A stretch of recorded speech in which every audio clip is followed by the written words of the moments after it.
Assalamualaikum warahmatullahi wabarakatuh. Alhamdulillah wassalatu wassalamu ala Rasulillah wa ala alihi wa sahbihi wa mawalah wa la hawla wa la quwata illa billahi wa ba'du. Alhamdulillah, segala puja dan puji hanya milik Allah subhanahu wa ta'ala. Salawat dan juga salam kita hadiahkan kepada Rasul kita Nabi besar Muhammad sallallahu alaihi wa ala alihi wasallam. Ma'asyiral muslimat yang dimuliakan Allah subhanahu wa ta'ala, alhamdulillah di pagi menjelang siang ini kita bisa duduk kembali untuk bertalabul ilmi, duduk di taman-taman sorga. Tak lupa kita tetap bersalawat kepada Nabi kita Nabi Muhammad sallallahu alaihi wasallam. Allahumma salli ala Muhammad wa ala alihi wa sahbihi wa man sara ala nahjihi ila yaumiddin. Kita lanjutkan kajian kita masih membahas jalan-jalan menuju surga. Dan kita masuk pada poin yang kedua. Di antara jalan-jalan menuju surga adalah kathratul istighfari, memperbanyak istighfar. Ma'asyiral muslimat yang dimuliakan Allah azza wa jalla, apa sih istighfar itu? Kita sering mengucapkan kalimat astaghfirullahaladzim, astaghfirullahaladzim. Apa makna astaghfirullahaladzim itu? Karena orang yang paham maknanya dengan orang yang tidak paham maknanya itu beda rasanya. Ada orang yang terus mengucapkan astaghfirullahaladzim, astaghfirullahaladzim. Ketika ditanya maknanya, ia hanya sebatas meminta ampun kepada Allah azza wa jalla. Maka kita akan kupas makna daripada astaghfirullahaladzim ini apa, ataupun lafad-lafad istighfar ini. Ma'asyiral muslimat yang dimuliakan Allah azza wa jalla, istighfar atau mengucapkan kalimat astaghfirullah itu memiliki dua makna. Karena istighfar itu kan diambil dari kata-kata mighfar. Mighfar itu kalau dalam dunia peperangan, di zaman Nabi sallallahu alaihi wasallam, biasanya orang yang berperang itu selain menggunakan pakaian baju besi, maka kepalanya akan ditutup dengan helm besi. Dalam bahasa Arab, helm besi itu artinya al-mighfar. Untuk apa fungsinya? Fungsinya tentu untuk melindungi kepala, kan gitu, Bu. Supaya kalau seandainya terkena senjata tidak langsung kena kepala, tapi kena penutup kepalanya dulu. Atau bahasa sekarang pakai helm lah gitu. Artinya ketika istighfar itu diambil dari kata-kata al-mighfar, berarti di sini ada dua makna ketika kita mengucapkan astaghfirullahaladzim itu. Pertama, meminta kepada Allah subhanahu wa ta'ala agar aib-aib kita itu ditutup, sehingga manusia tidak tahu dosa yang kita lakukan. Ini yang pertama. Jadi kalau ibu mengucapkan astaghfirullah, itu artinya ibu meminta kepada Allah subhanahu wa ta'ala agar Allah menutup aib-aib kita, menutup dosa-dosa kita. Cukuplah Allah dengan kita yang tahu, manusia tidak perlu tahu. Karena kalau seandainya aib kita terbongkar di hadapan manusia, itu membahayakan sekali. Betapa banyak orang-orang yang dulunya dimuliakan, belakangan dihinakan setelah tahu aibnya. Betapa banyak orang-orang yang dulu dielu-elukan, dipuja dan dipuji manusia, tiba-tiba kemudian dicaci dan dimaki manusia karena ketahuan aibnya. Betapa banyak dulunya orang-orang yang dihormati, dimuliakan, akhirnya direndahkan. Kenapa? Karena dibuka aibnya. Maka orang yang dibuka aib itu menjadikan orang terhina, menjadikan orang rendah. Makanya kita meminta kepada Allah Subhanahu wa taala, karena dampak dibuka aib itu sangat-sangat merendahkan. Maka dengan memperbanyak astaghfirullahal azim, artinya kita meminta kepada Allah agar Allah menutup aib-aib kita di hadapan manusia. Karena demi Allah, Bu, saya, ibu atau siapapun, sampai hari ini masih dimuliakan orang, masih dipandang orang, terkadang masih dipuja-puja orang. Itu karena aib kita masih ditutup saja. Kalau seandainya aib kita dibuka dan dibongkar oleh Allah Subhanahu wa taala, boleh jadi tidak ada orang yang berkawan dengan kita, yang ada orang pula menghina-hina kita. Maka bersyukurlah kepada Allah Azza wa Jalla, aib kita masih ditutup. Lah supaya tetap dan terus ditutup, perbanyak istighfar. Perbanyak istighfar. Makanya Imam Ahmad ibn Hanbal rahimahullahu ta'ala, ketika dia belanja ke pasar, dia banyak membeli barang-barang, datanglah murid-muridnya dari mana-mana, karena satu pasar itu murid dia semua. Akhirnya kemudian murid-murid Imam Ahmad ini meminta kepada sang imam untuk membawakan barang belanjaannya, dan mengatakan, ya imam, sudahlah, kau pulang bawa badan saja, biar barang-barang ini kami yang bawa. Kata Imam Ahmad, tidak ada hak kalian membawa barang-barangku, katanya. Kalian menghormatiku itu karena kalian tidak tahu aibku saja, katanya. Kalau kalian tahu aibku, kata Imam Ahmad, saya yakin kalian tidak menghargai aku. Pasti kalian akan meletakkan tanah di atas kepalaku. Lihat bagaimana tawadhu'nya sang imam ahli sunnah wal jamaah, Al-Imam Ahmad ibn Hanbal rahimahullahu ta'ala. Kata beliau, kalau kalian tahu aibku, tentu kalian tidak akan menghargai aku. Artinya kita masih dimuliakan itu karena masih ditutup aibnya. Maka bersyukurlah kepada Allah Subhanahu wa ta'ala. Dahulu di zaman Bani Israel, Bu, di zaman Nabi Musa. Tapi riwayat ini riwayat Israiliyat, riwayat lemah, tapi kita ambil ibrahnya sajalah.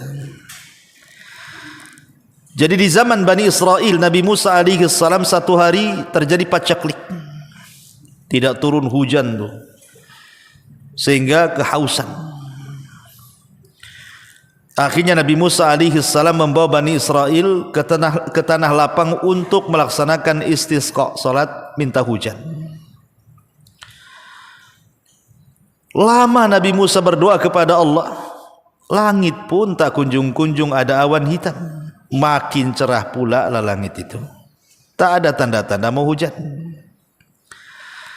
Sehingga Nabi Musa alaihi salam yang merupakan kalimur rahman, Nabi yang sering berdialog dengan Allah Azza wa Jalla, berusaha berdialog dengan Allah dan mengatakan, ya Rabb, kenapa kami semua sudah meminta kepadamu hujan, tapi kok tak kabul-kabulkan doa kami?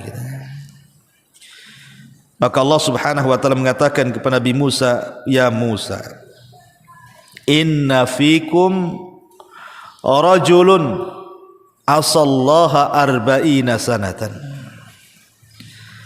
yang menghalangi aku tidak memberikan hujan kepada kalian itu karena di tengah-tengah kalian ada seorang laki-laki yang bermaksiat kepada Allah Subhanahu wa taala 40 tahun.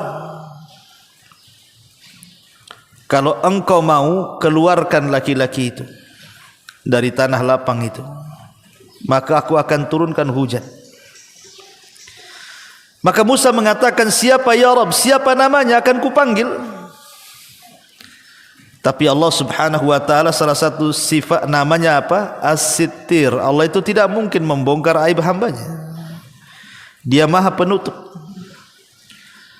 Maka Allah mengatakan, ya Musa, tidak mungkinlah kusebutkan orang itu, cukuplah kau berteriak saja. Siapa di antara kalian yang bermaksiat 40 tahun keluar dari lapangan. Akhirnya kemudian Musa pun mulai mengatakan ucapan seperti itu. Man minkum rajulun asallaha arba'ina sanatan fakhruj. Siapapun di antara kalian yang melakukan maksiat 40 hari, tolong keluar dari tanah lapang ini. Semua manusia yang hadir di situ Bani Israel saling meliriklah satu dengan yang lainnya. Kira-kira siapa nih? Siapa nih? Siapa nih? Ya enggak ada yang mau ngaku lah di hadapan orang ramai kan gitu. Tapi rupanya dari sekian ribu Bani Israel itu adalah satu anak muda menundukkan pandangannya ke bawah sambil menutup wajahnya. Kemudian dia merasa dan mengatakan, ya Rabb, apakah setelah 40 tahun aku bermaksiat kepadamu, kau tutup aibku selama 40 tahun itu? Tiba-tiba hari ini kau bongkar aibku sehingga semua orang tahu tentang aibku. Malunya aku di hadapan manusia ya Rabb. Inni tubtu ilaika, aku bertobat ya Rabb. Selepas ini aku tidak mungkin lagi bermaksiat. Ketika laki-laki ini bertobat, tiba-tiba langit gelap. Tiba-tiba kemudian hujan. Nabi Musa makin heran lah. Katanya kalau seandainya ingin dihujani, laki-laki itu harus keluar dari tanah lapang. Kok tidak ada yang keluar, tiba-tiba hujan pula. Maka Musa mengatakan, ya Rabb, bukankah orang yang kau maksudkan itu belum keluar dari tanah lapang ini? Kenapa kau berikan hujan kepada kami? Maka Allah mengatakan, ya Musa, orang itu sudah bertobat dan kuterima tobatnya. Artinya sudah tidak ada penghalang aku menghujani kalian. Maka Musa makin penasaran dan mengatakan, ya Rabb, tunjukkan orang itu, siapa dia? Maka Allah mengatakan, ya Musa, 40 tahun aku sembunyikan aib dia. Kalau aku beritahu namanya, berarti aku membongkar aibnya. Cukuplah kau tahu bahwa dia sudah bertobat kepada Allah Azza wa Jalla. Memang kisah ini kisah Israiliyat, dilemahkan para ulama, tapi ibrahnya lihat, ya, bahwa Allah Subhanahu wa taala menutupi aib orang ini selama 40 tahun. Orang tidak tahu. Dan ini rahmat dari Allah, kasih sayang Allah kepada kita, menutup aib-aib kita. Karena tadi saya katakan dampaknya, Bu, orang kalau sudah dibongkar aibnya, walaupun dia seorang ustadz, imam masjid, seorang kiai, tuan guru, syekh, kalau sudah terbongkar aibnya, jatuh di mata manusia. Allah bisa saja membongkar aib siapapun. Awalnya berpuluh-puluh tahun dihormati, dengan satu kali saja Allah membuka aibnya, langsung manusia menghina dia. Lah dengan memperbanyak istighfar itu, yang pertama maknanya, artinya ketika kita katakan astaghfirullahaladzim itu, yang pertama maknanya kita sedang meminta kepada Allah agar Allah menutup aib kita di hadapan manusia. Ini yang pertama. Yang kedua, mana istighfar, ucapan astaghfirullahaladzim itu maknanya, Bu, artinya kita meminta kepada Allah agar kelak pada hari kiamat, dosa-dosa yang kita lakukan di dunia itu tidak dibalas oleh Allah, alias diampuni. Jadi kita meminta kepada dengan kalimat astaghfirullahaladzim, seolah-olah dosa-dosa yang kita lakukan, karena manusia tidak mungkin lepas dari dosa, Bu. Setiap hari kita melakukan dosa. Tapi dengan mengatakan astaghfirullahaladzim, maka kita meminta kepada Allah, walaupun kita banyak melakukan dosa di dunia, ya Rabb, tolong jangan kau siksa kami dan ampunilah dosa-dosa kami. Makanya nanti pada hari kiamat ada seseorang yang didatangkan kepada Allah Subhanahu wa taala dan disuruh membawa catatan keburukannya. Kemudian oleh Allah Subhanahu wa taala disuruh baca pula tuh. Kemudian Allah Subhanahu wa taala bertanya kepada laki-laki ini, "Ata'rifu dzamba kadza?" Apakah engkau tahu dosamu? Iya ya Rabb. Bukankah kau sudah melakukan dosa ini dan itu? Maka dia mengatakan, iya wahai Rabb. Bukankah engkau sudah melakukan dosa ini dan itu? Maka dia mengatakan, iya wahai Rabb. Terus setiap ditanya dia mengaku. Setiap ditanya dia mengaku. Maka Allah Subhanahu wa taala mengatakan, al-an, sekarang wahai fulan, satartuka fid dunya wa ghafartu lakal yaum. Dulu di dunia kau banyak melakukan dosa, ku tutup aibmu. Sekarang ku ampuni dosa-dosamu. Itulah makna istighfar, Bu. Jadi kalau ibu mengatakan astaghfirullahaladzim, astaghfirullahaladzim, artinya kita minta dua perkara di situ. Satu, minta agar Allah menutup aib kita. Dua, minta kepada Allah agar kita diampuni dosanya, dan setiap dosa yang kita lakukan di dunia tidak dibalas oleh Allah Azza wa Jalla. Itu makna istighfar tuh. Nah, dari sini pahamlah itu makna istighfar. Ya. Ma'asyiral muslimat yang dimuliakan Allah Subhanahu wa taala. Istighfar ini banyak keutamaannya. Banyak keutamaan dan kemuliaan. Makanya kenapa di beberapa tempat kita disuruh untuk mengucapkan istighfar. Seperti umpamanya, contoh saja,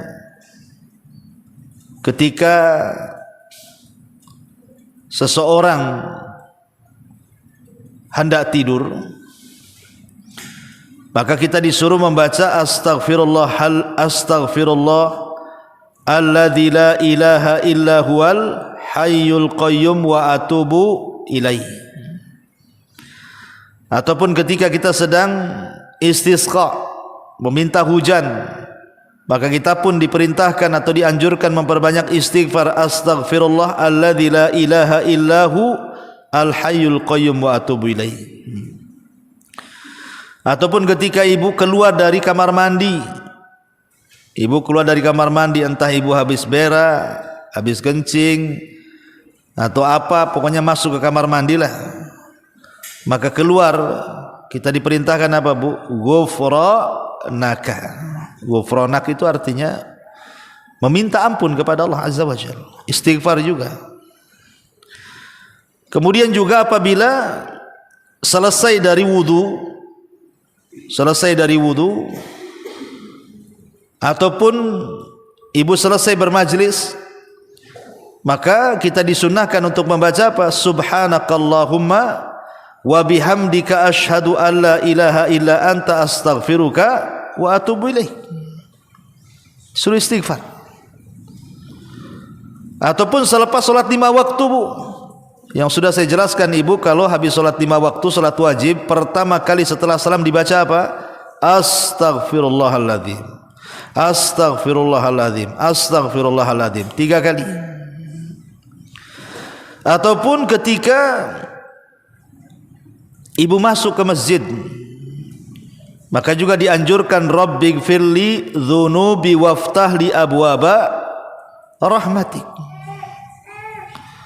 Ataupun ketika ibu melihat ada orang yang meninggal, maka kata Nabi SAW, istaghfiru li akhikum, beristighfarlah untuk saudara kalian. ataupun ketika menjawab orang yang bersin, yarhamukallah wa yaghfirullahu lana wa lakum, ataupun istighfar juga dibaca ketika di waktu sepertiga malam akhir, ketika Allah Subhanahu wa taala berfirman kepada hamba-hambanya, man yastaghfiruni fa'aghfirullah, siapapun yang meminta ampun kepadaku ku ampuni. Maka kita dianjurkan memperbanyak istighfar di sepertiga malam akhir. Dan banyak lagi tempat-tempat yang diperintahkan kita untuk mengucapkan istighfar. Kenapa demikian luar biasanya sampai dianjurkan di beberapa tempat untuk memperbanyak istighfar itu? Karena faedah istighfar itu banyak. Pertama, al-qurbu minallah. Orang yang banyak beristighfar itu biasanya lebih dekat dengan Allah Azza wa Jalla. Karena setiap seorang muslim itu disibukkan dengan zikir kepada Allah, dengan lafaz-lafaz astaghfirullah, astaghfirullah itu. Berarti hamba ini memang dekat sekali dengan Allah Azza wa Jalla. Kemudian yang kedua, sababun fi tafrijil qurab. Sebab di mana kesulitan-kesulitan kita itu akan mudah diuraikan. Bisa menghilangkan sesaknya dada, bisa menghilangkan gundah gulana, bisa menghilangkan kesetresan hidupnya. Orang yang banyak istighfar itu, Bu, tenang hidupnya. Asal ibu yakin, betul-betul yakin. Jangan asal bicara saja, asal terlontar, tapi dihayati makna istighfar tadi. Makanya dahulu di zaman tabi'in, ada orang-orang datang kepada Hasan Al-Basri rahimahullahu ta'ala, kemudian mengadukan soal kesulitan hidup mereka. Yang satu mengatakan, ya Imam, aku sudah lama nikah loh, kok tak kunjung-kunjung pula dikasih momongan. Yang satunya mengatakan, ya Imam, sawah kami sudah retak-retak, tak kunjung pula datang hujan. Yang satu mengatakan, ya Imam, aku sudah berusaha bekerja ke sana kemari, tapi tak kunjung pula diberikan kekayaan. Maka Imam Hasan Al-Basri hanya memberikan jawaban dengan satu jawaban untuk 3 soalan. Apa kata Imam Hasan Al-Basri? Istaghfiru rabbakum, perbanyak istighfar kalian kepada Rabb kalian. Jadi orang-orang mengatakan, ya Imam, yang satu pengen punya momongan, kenapa disuruh banyak istighfar? Yang satu pengen hujan, kenapa disuruh banyak istighfar? Yang satu pengen kekayaan, kenapa kau suruh istighfar? Apa tidak ada lagi jawabannya? Maka akhirnya Hasan Al-Basri mengatakan, celaka kalian. Bukankah Allah Subhanahu wa taala yang mengatakan, faqultu astaghfiru rabbakum innahu kana ghaffara yursilis samaa 'alaikum midrara wa yumdidkum bi amwalin wa banin wa yaj'al lakum jannati wa yaj'al lakum anhara. Bukankah Allah mengatakan faqultu astaghfiru rabbakum, perbanyaklah istighfar kepada Rabb kalian, karena Dia adalah Ghafara, zat yang Maha Pengampun. Yursilis samaa 'alaikum midrara, kalau kalian banyak istighfar Allah akan hujani kalian. Artinya dengan banyak istighfar itu penyebab turun hujan. Yursilis samaa 'alaikum midrara wa yumdidkum bi amwalin, dan dengan istighfar itu Allah luaskan harta kalian. Wa yumdidkum bi amwalin wa banin, dan Allah akan berikan banyak keturunan kepada kalian. Ini Allah yang mengatakan, kalau kalian banyak istighfar akan diturunkan hujan, akan diperbanyak kekayaan, akan diperbanyak turunan. Makanya saya katakan istaghfiru rabbakum, perbanyak istighfar oleh kalian. Karena istighfar itu faedahnya adalah menghilangkan kurab, kepenatan, kesulitan, kesetresan dan begitu seterusnya.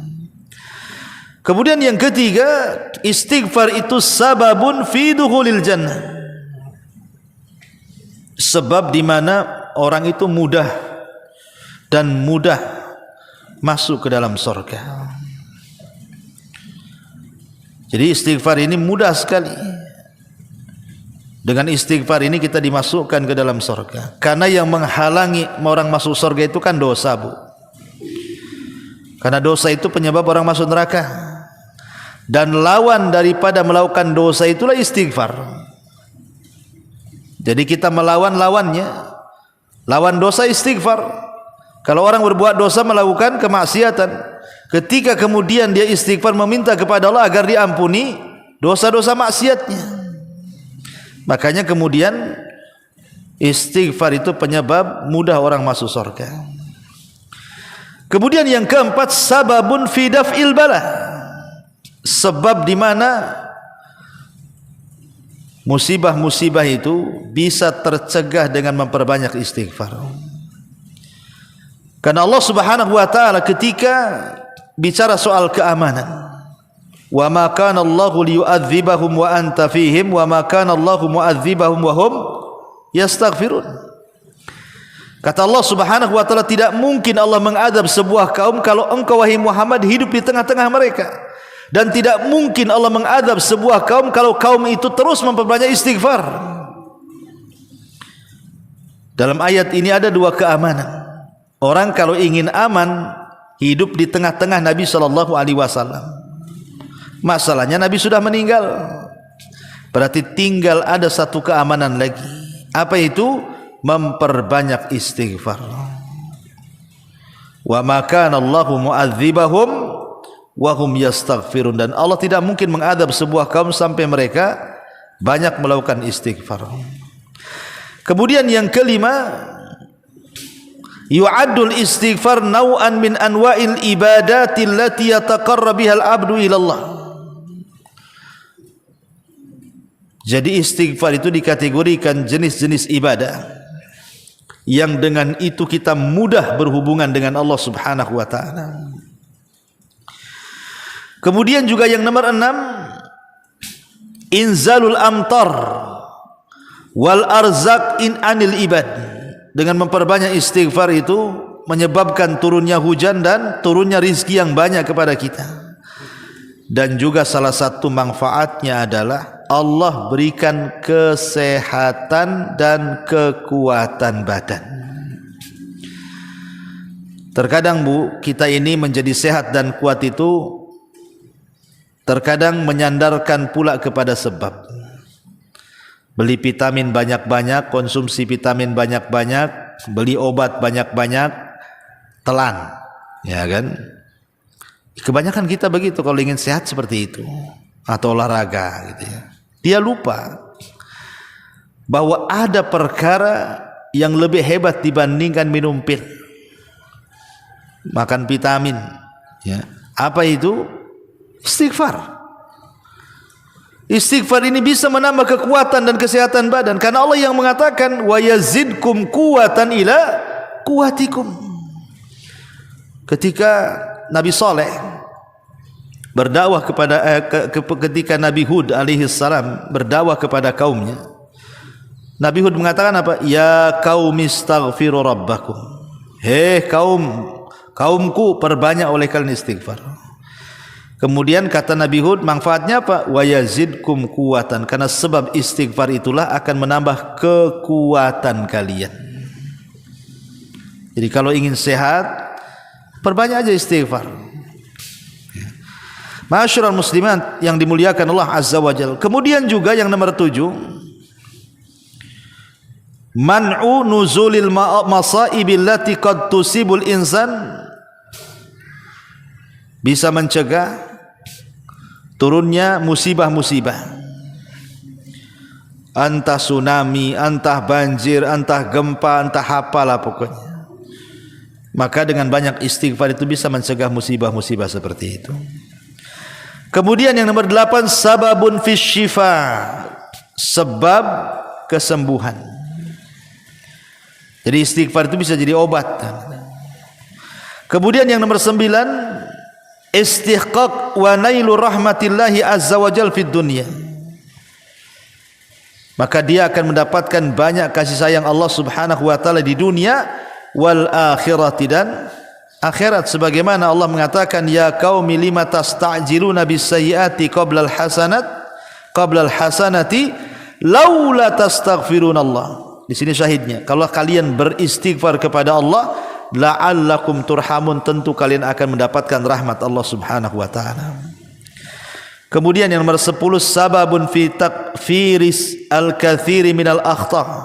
Sebab orang itu mendapatkan ampunan yang banyak. Jadi kesalahan-kesalahannya akan dihapus oleh Allah Azza wa Jalla.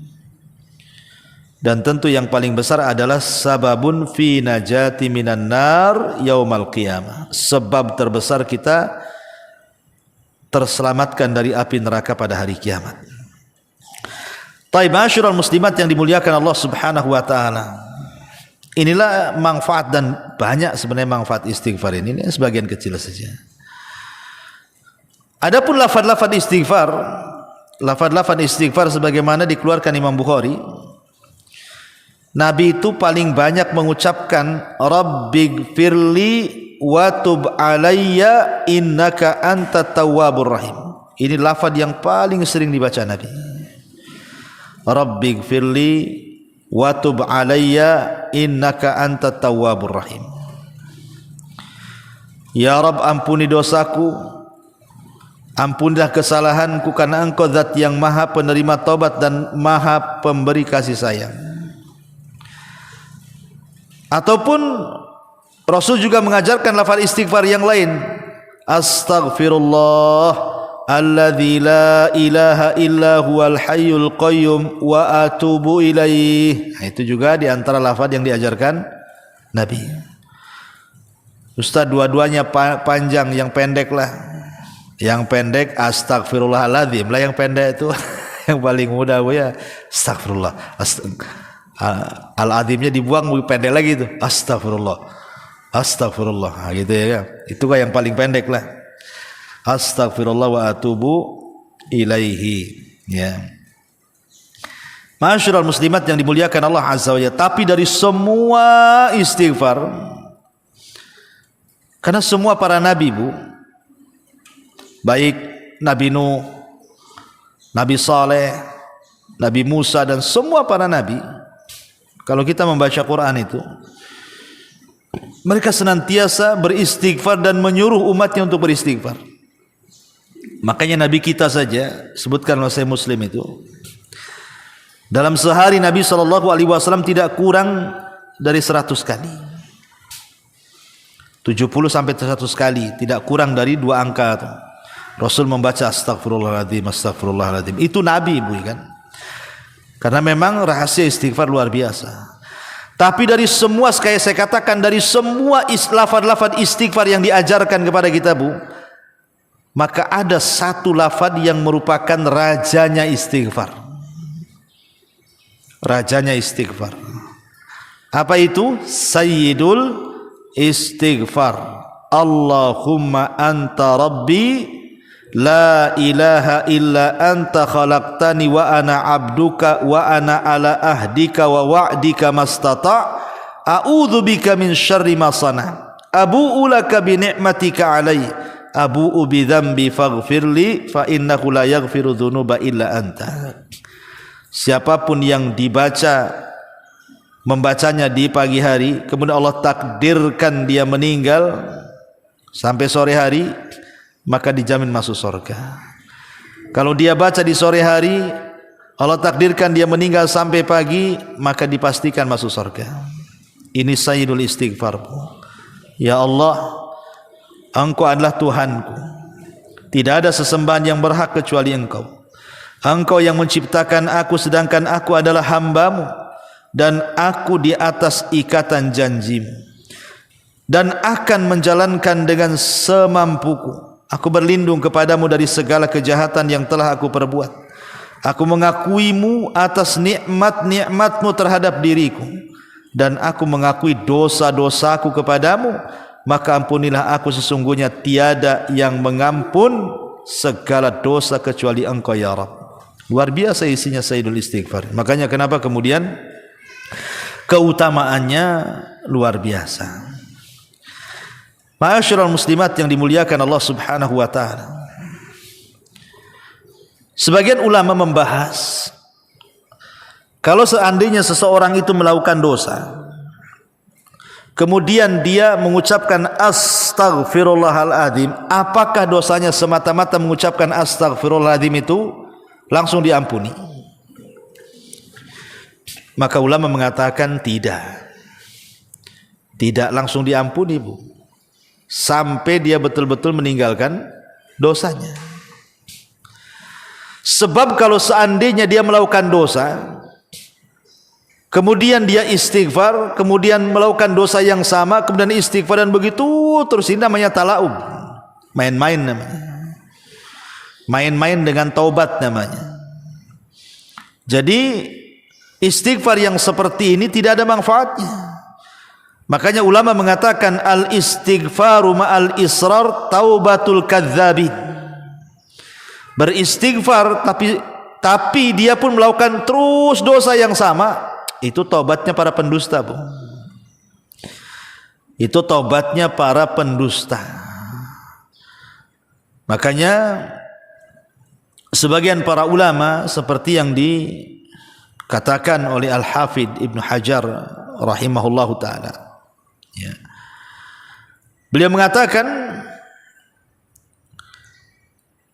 ketika Allah Subhanahu wa taala mengatakan walam yusirru ala ma fa'alu, ay isyaratun ila anna min syarti qabulil istighfari an yaqla al mustaghfir anidz dzambi wa illa fal istighfaru bil lisani ma'at talabbusi bidz dzambi kat talaubi. Kata Al-Hafidz Ibnu Hajar rahimahullahu taala, walam yusirru ala ma fa'alu, ketika Allah mengatakan dan mereka tidak terus-terusan melakukan dosa, kata Al-Hafidz Ibnu Hajar, di sini ada isyarat bahwa diterimanya istighfar seseorang itu ketika selesai melakukan dosa kemudian dia istighfar adalah harus melepaskan dosa-dosanya, berhenti dari dosa. Kalau tidak, percuma saja. Ibu sambil gibah, astagfirullah, gibah terus. Jadi lisan ibu astagfirullah tapi diselingi dengan gibah, Bu. Oh ya tahu nggak si anu, astagfirullahaladzim. Iya tahu. Kenapa itu? Astagfirullahaladzim. Tapi terus diselang-seling, Bu, gibah istighfar, gibah istighfar. Ibu lagi ngapain, Bu? Nyelang-nyeling istighfar dengan gibah tuh. Itu namanya talaub, main-main. Ya. Jadi kalau istighfar itu artinya berhenti dari dosa, ya sudah berhenti. Kalau nanti suatu hari kemudian terjerumus karena nafsu kita, istighfar lagi. Ya. Umpamanya ada seseorang pegang botol minum khamar gitu, bukan? Satu teguk, astagfirullahaladzim. Kemudian neguk lagi, astagfirullah. Ngapain itu kok? Orang neguk-neguk khamar kok diselingi dengan istighfar pula. Jadi istighfar seperti ini namanya taubatul kadzdzabin namanya. Taubatnya para pendusta. Atau disebut talaub, kata Al-Hafidz Ibnu Hajar itu. Jadi istighfar saja tidak cukup. Maksudnya ucapan astagfirullah saja tidak cukup menghapuskan dosa-dosa orang yang melakukan dosa sampai betul-betul dia taubatan nasuha. Karena istighfar itu kan iklan saja, memberitahu bahwa saya akan bertobat. Kalau betul-betul bertobat itulah disebut taubatan nasuha. Menjauh dari dosa, berazam tidak melakukannya, menyesal dan begitu seterusnya dari syarat-syarat tobat itu kan, Bu, ya. Tetapi secara zatnya istighfar itu manfaat, Bu. Karena kan istighfar tidak mesti ibu melakukan dosa kan. Istighfar kan bisa dijadikan zikir. Bisa dijadikan zikir ketika ibu banyak ada masalah, astagfirullah, astagfirullah, astagfirullah. Enggak ada masalah pun astagfirullah, astagfirullah. Bisa jadi zikir dan itu manfaatnya besar. Salah satunya apa? Dari segi makna istighfar saja kita sudah bisa rasakan manfaatnya. Pertama, aib kita ditutup. Yang kedua, dosa-dosa kita tidak akan diazab. Luar biasa dari segi maknanya saja istighfar itu. Wallahu a'lam. Ini di antara jalan menuju surga adalah kathratu al istighfar, memperbanyak istighfar. Taib sampai di sini. Kalau yang bertanya silakan. Iya.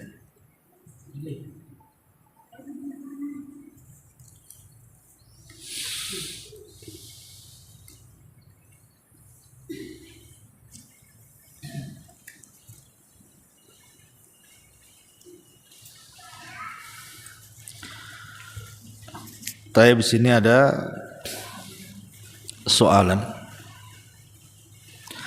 Apa bedanya istighfar dengan taubat? Apa ciri-ciri diterima atau tidaknya taubat kalau oleh Allah Azza wa Jalla? Iya. Istighfar dengan taubat beda, Bu. Kalau istighfar itu lisan. Astaghfirullah artinya saya meminta ampun. Lisan kita mengiklankan minta ampun.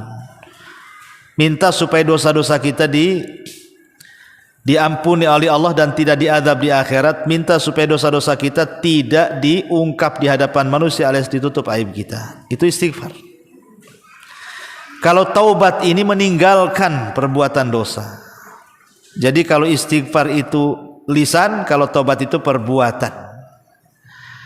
Berarti ketika lisan kita mengatakan astagfirullah, kemudian kita lempar botol di tangan, saya tidak mau minum khamar lagi, berarti ibu sudah menggabungkan istighfar dan taubat namanya. Ibu lagi gibah, lagi enak-enaknya gibah, ingat gibah itu dosa, astagfirullahaladzim, langsung cabut dari majelis itu, Bu. Berarti ibu menggabungkan istighfar dan taubat. Istighfar itu lisan, taubat itu perbuatan, dan harus dua-duanya ada. Adapun ciri-ciri orang yang diterima taubat dan tidaknya itu nampak, Bu. Kondisinya jauh lebih baik ataukah lebih buruk. Kalau kondisinya jauh lebih baik daripada sebelum dia bertobat kemudian bertobat, maka ciri-cirinya itu tobatnya dapat taufik tuh. Yang tadinya dulu nggak sholat, kemudian tobat, rajin pula dia sholat. Yang tadinya nggak pakai jilbab nutup aurat, tiba-tiba habis tobat ditutup semua anggota badannya. Yang tadinya tidak pernah baca Quran, yang tadinya tidak pernah hadir di majelis ta'lim, tahu-tahu hadir di majelis ta'lim. Pokoknya siapapun yang kondisinya jauh lebih baik daripada sebelumnya, itu tanda-tanda diterima taubatnya. Artinya dia dapat taufik dan hidayah tuh. Tapi kalau seandainya terbalik, Bu, kondisinya makin buruk gitu ya. Biasa durasi gibah itu sejam, ini 1 hari. Ini kan repot nih. Kok ditambah durasinya? Biasa gibah cuma sejam aja, Bu. Makin sehari, ini makin buruk lah, Bu. Cemana pula mau diterima dosanya kan? Ya, jadi kalau kondisinya lebih buruk, ini bahaya. Ya, berarti tidak diterima tuh dosanya. Itu saja yang nampak, Bu ya. Wallahu a'lam. Kemudian bagaimana hukum bersumpah palsu dan bagaimana cara bertobatnya, adakah syarat-syarat khusus? Iya, bersumpah palsu hukumnya tidak boleh. Rasulullah SAW memasukkan sumpah palsu itu dosa besar. Ala qauluz zur, ala wa qauluz zur, ala wa qauluz zur, 3 kali Rasul mengatakan hati-hati jangan sumpah palsu, hati-hati jangan sumpah palsu, hati-hati jangan sumpah palsu.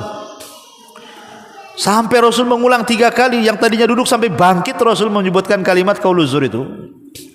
Saking bahayanya, karena sumpah palsu ini bahaya, Bu. Contohnya di pengadilan, Bu. Di pengadilan ya.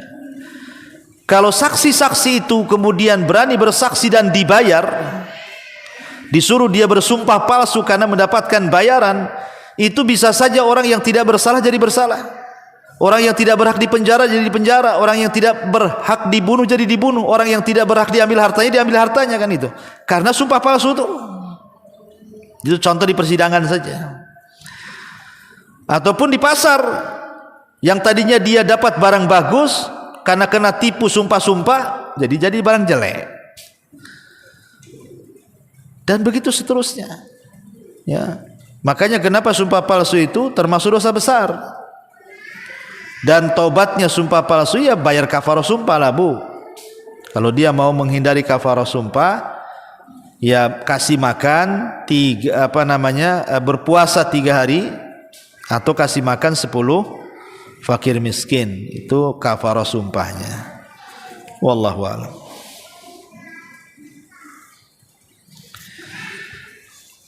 Taib, kalau enggak kita tutup. Subhanakallahumma bihamdika asyhadu an la ilaha illa anta astaghfiruka wa atubu ilaik. Allahu ta'ala alam. Assalamualaikum warahmatullahi wabarakatuh.